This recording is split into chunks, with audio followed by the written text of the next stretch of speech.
Jurassic Island, premier parc dédié aux dinosaures de toute la Caraïbe. Parcourez le parc à la rencontre de dinosaures animés à taille réelle. Au programme, plongez dans l'ère du Jurassique en réalité virtuelle avec la toute nouvelle attraction Jurassic VR. Infos et adresse sur le site www.jurassic-island.com. Venez vous fondre le temps d'un instant dans un autre monde.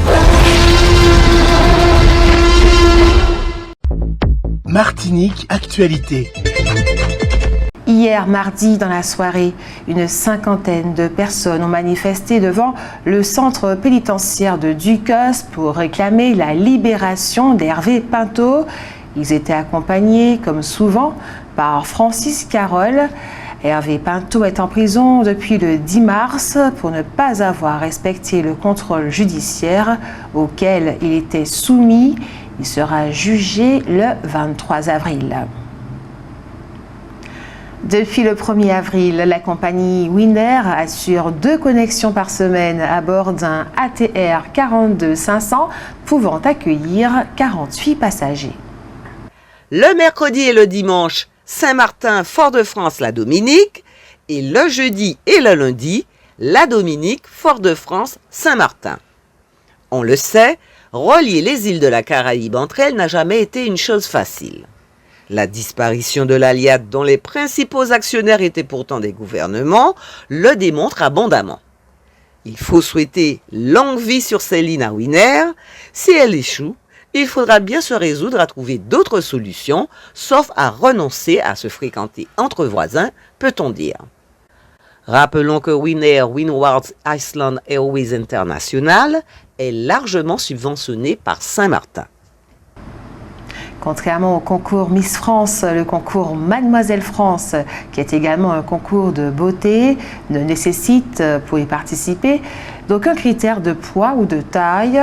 Il suffit d'avoir entre 17 et 23 ans. Ce concours a eu lieu en Martinique au début du mois de novembre de l'an dernier et c'est Solène Desgras, Marie-Louise, qui l'a remporté sur 9 autres candidates.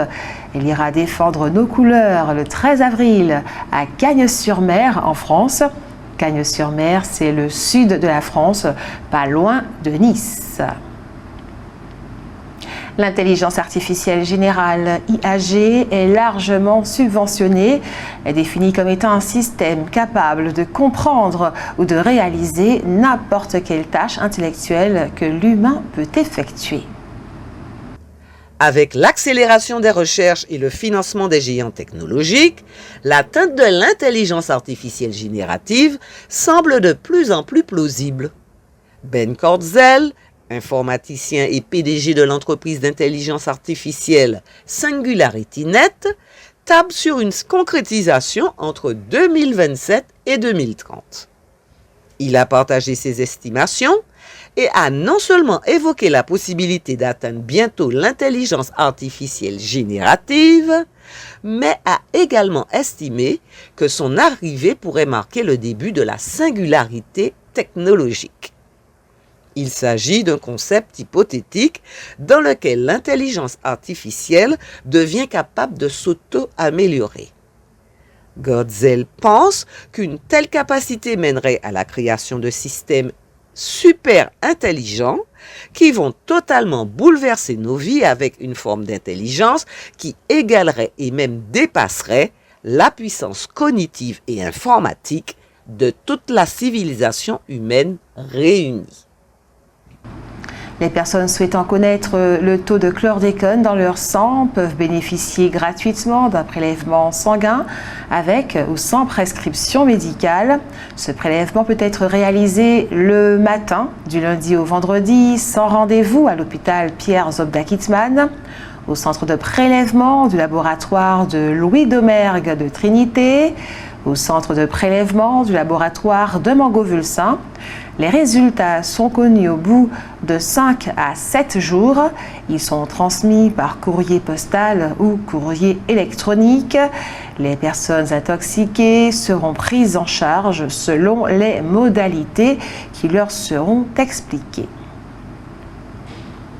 Serge Letchimy, le président du conseil exécutif de la collectivité territoriale de Martinique, organise une rencontre aujourd'hui, mercredi 3 avril, à 16h30 à l'Institut martiniquais du sport, selon la collectivité territoriale de Martinique.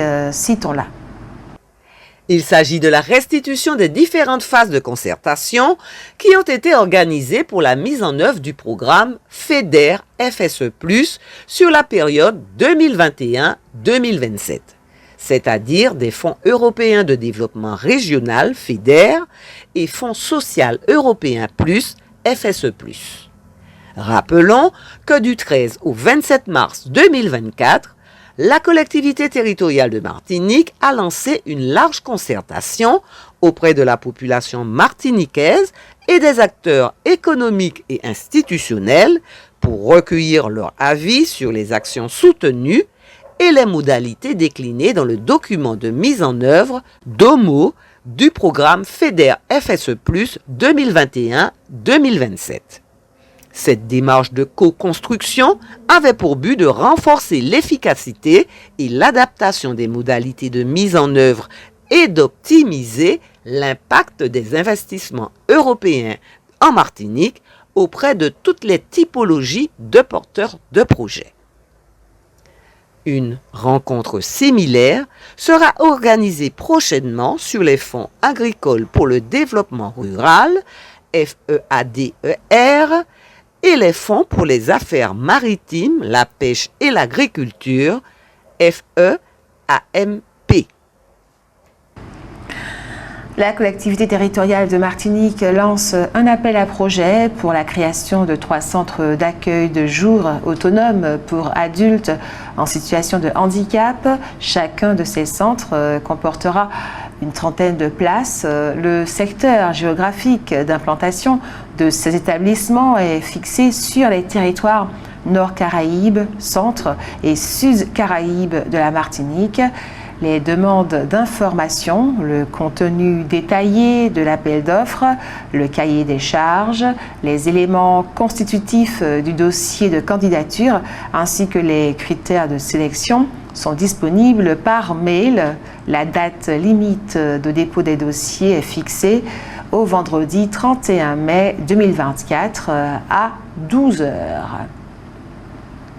Je vous le disais en titre, la TICPP, taxe intérieure de consommation sur les produits pétroliers qui alimentent le budget des collectivités, est significatif.